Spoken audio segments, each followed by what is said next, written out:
इतर पिकाप्रमाणे ऊस देखील तुमच्या शेतातलं एक पीक आहे. ते कारखान्याला जातंय, ते गुळ युनिटला जातंय, रसवंतेला जातंय का कशाला जातंय आम्हाला माहित नाही, पण आमचा ऊस जातोय, आम्हाला 3200 रुपये द्या, इतकी साधी सोपी मागणी घेऊन आपण कारखानदाराकडे जात आहोत. यानंतर विचारपीठावर अनेक मान्यवर आहेत. आजच्या या कार्यक्रमाला उपस्थित असलेले प्रमुख मार्गदर्शक दोन्ही आहेत, त्यांचंही मार्गदर्शन पुढच्या आंदोलनासाठी आपला खूप महत्वाचं आहे. मी या ठिकाणी शिवशाहीर अरविंद घोगरे यांना विनंती करतो त्यांनी मार्गदर्शन करावं. सगळ्या वक्त्यांनी 5-5 मिनिटं वेळ घ्यावा. त्यानंतर सविस्तर आपण प्रत्येकाने 5 मिनिटं वेळ घ्यावा. इशारा आपण दिलेला आहे तो वारंवार पुन्हा पुन्हा रिपीट करू नये. आपलं म्हणणं मांडावं. सगळ्या वक्त्यांना अगदी 2-2 मिनिटांमध्ये आपलं म्हणणं मांडावं. इतिहासातील शेतकऱ्यांचा पहिला राजा कुळवाडी भूषण छत्रपती शिवाजी महाराज अंबड घनसावंगी परिसरातून या ठिकाणी मोठ्या संख्येने या ठिकाणी शेतकरी जमलेले आहेत. त्या जमलेल्या शेतकऱ्यासाठी एकदा जोरदार टाळी वाजवून. अरे शेतकऱ्यांनो, तुमची आमची टाळी अशी वाजली पाहिजे तिनेही कारखानदाराच्या पोटात कळ निघले पाहिजे. इतिहासाला माहित आहे, इतिहास कोणाचा लिहिला जातो? इतिहास हा त्यागांचा लिहिला जात असतो, इतिहास भोग्यांचा लिहिला जात नसतो. अंबड घनसावंगी तालुक्यामध्ये सर्वसामान्य शेतकऱ्याची पोरं एकत्र आली. भीमा तुझ्या मताचे फक्त 4 जण असतील. पक्ष 1000 झाले, संघटना 1000 झाल्या. पक्ष 1000 झाले, संघटना 1000 झाली. भीमा तुझ्या मताची माणसं मेली का रे? या युक्तीप्रमाणे या घनसावंगी परिसरातील 4 पोरं शेतकऱ्याची एकत्र झाली आणि कारखानदाराची भाषा बंद झाली. एकदा जोरदार टाळ्या वाजवून आपण त्यांचं स्वागत करूया, त्यांच्या पाठीवर कौतुकाची थाप देऊया. मित्रांनो, हा संघर्ष कशासाठी पेटला? का पेटला? कशासाठी पेटला? कोणासाठी पेटला? का पेटला? कशासाठी पेटला? कोणासाठी पेटला? तुमच्या आमच्या मनामध्ये एक खुणगाट पेटली पाहिजे. काय शेतकरी, ऊस काय, शेतात राब राब राबणाऱ्या शेतकऱ्याची परिस्थिती काय? आज या देशामध्ये लोकशाही आहे का? आज या देशामध्ये लोकशाही आहे का? इस देश में लोकतंत्र होता, इस देश में लोकतंत्र होता, किसान खुदकुशी नहीं करता. इस देश में लोकतंत्र होता तो किसान का बेटा सरहद पर शहीद नहीं होता. इस देश में लोकतंत्र नहीं आहे कसे म्हणावे देशात लोकशाही? आहे कसे म्हणावे देशात लोकशाही? खुर्चीवरी बसले खुण्याचे खुणे शिपाई, खुर्चीवरी बसले खुण्याचे खुणे शिपाई. निष्पाप शेतकऱ्यांना हे घालतात लाठ्या काठ्या गोळ्या. निष्पाप शेतकऱ्यांना हे घालतात लाठ्या काठ्या गोळ्या आणि सत्कार चोरट्यांचे करतात राजेशाही. आहे कसे म्हणावे देशात लोकशाही? म्हणून तुम्हाला आम्हाला प्रश्न पडला पाहिजे. काय प्रश्न पडला पाहिजे? इतिहासामध्ये ज्या ज्या दिवशी साहेब समविचारी लोक एकत्र येत असतात त्या दिवशी क्रांतीचं पर्व सुरू होत असतं. अंबड घनसावंगी मध्ये ऊसाच्या संदर्भात कोणी बोलायला तयार नव्हतं, पण युवा शेतकरी संघर्ष समिती तयार झाली. कारखानदाराची बोलती बंद केली. एवढी ताकद तुमच्या आमच्या मनामध्ये पेटलेली आहे. मित्रांनो, राहिला प्रश्न तुमच्या आमच्या विचाराचा. लोकशाहीचा सिद्धांत आहे, ज्याची समस्या त्याने सोडावी लागणार आहे.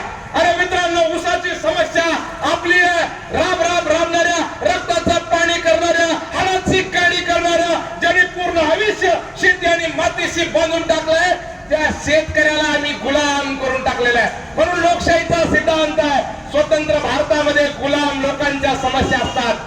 आज शेतकऱ्याच्या समस्या आहे, ना अदानीची समस्या आहे, ना अंबानीची समस्या आहे, ना तिन्ही कारखानदाराची समस्या आहे. समस्या कोणाची आहे? समस्या शेतकरी बापाची आहे. समस्या कॉलेजमध्ये शिकणाऱ्या शेतकऱ्याच्या पोराची आहे. म्हणून मित्रांनो, तुम्ही आम्ही खुणगाट बांधली पाहिजे.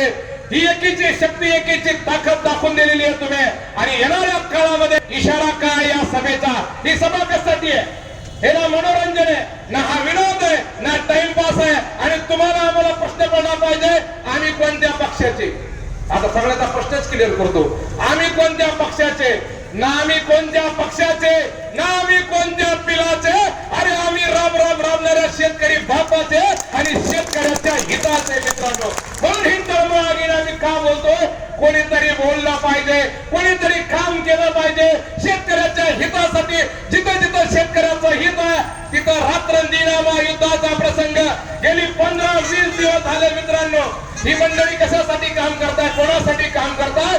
शेतीमध्ये राबणाऱ्या कष्टकरी बाबासाठी काम करतात. डॉक्टर साहेब, भरतडे साहेब, या देशामध्ये प्रत्येकाने शेतकऱ्याचं भांडवल केलंय. प्रत्येक पक्षाने, प्रत्येक नेत्याने आमच्या शेतकऱ्याचा एकच पक्ष कोणता? तो म्हणजे विरुद्ध पक्ष. आम्हाला पक्षच नाही, विरुद्ध पक्ष.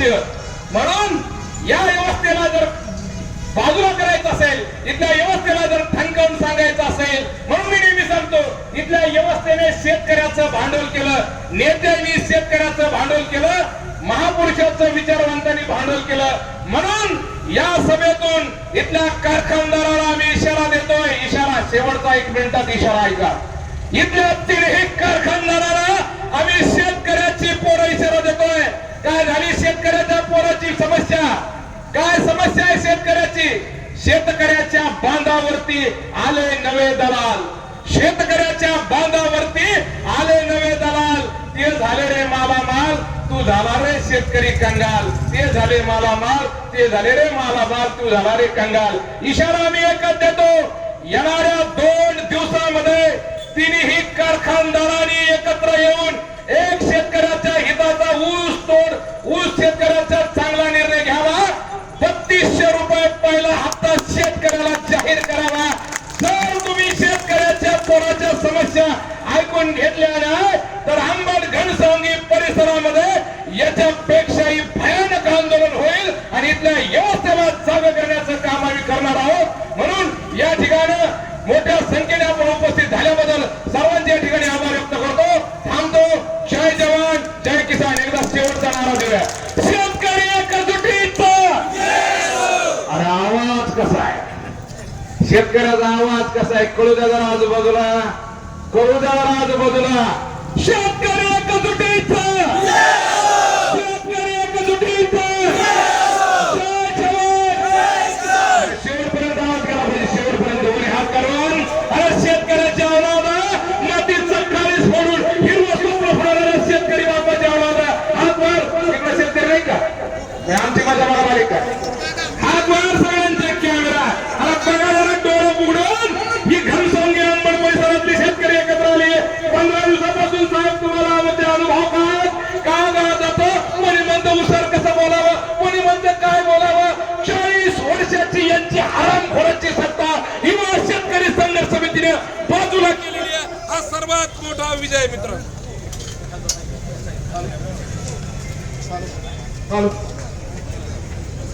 हात हात हात घाल नका, हात नका. हसी वेळ आली ना आपल्याला.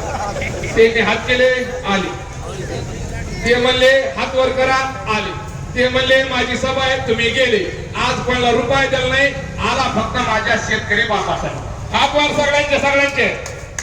जय जवान, जय किसान. आवाज कसा झाला पाहिजे मर्दांनो? जय